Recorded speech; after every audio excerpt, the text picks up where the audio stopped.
కోపం వచ్చినప్పుడు ప్రవక్త ముహమ్మద్ సల్లల్లాహు అలైహి వసల్లం ఏం చేయమని చెప్పారు? కోపం శైతాన్ నుంచి వచ్చే అగ్ని. ప్రవక్త ఇలా చెప్పారు, కోపం శైతాన్ నుంచి వస్తుంది, శైతాన్ అగ్నితో సృష్టించబడ్డాడు, అగ్ని నీటితో ఆర్పబడుతుంది. కాబట్టి ఎవరికైనా కోపం వస్తే అతడు వజూ చేయాలి. అబూ దావుద్ హదీస్ నంబర్ 4784. కోపం తగ్గడానికి ఏం చేయాలి? ఒకటి, ఔదు బిల్లా అనాలి.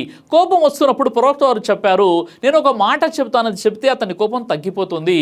అదే ఔదు బిల్లాహి మినష్ షైతానిర్ రజీమ్.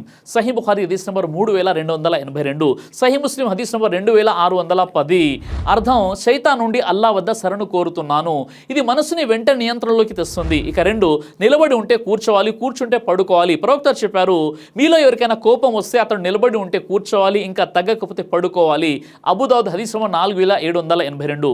శాస్త్రీయంగా కూడా శరీర స్థితిని మార్చడం వల్ల బ్రెయిన్లో టెన్షన్ తగ్గుతుంది. ఇక 3, మౌనంగా ఉండాలి. ప్రవక్త వారు ఇలా అన్నారు, మీలో ఎవరికైనా కోపం వస్తే అతడు మౌనంగా ఉండాలి.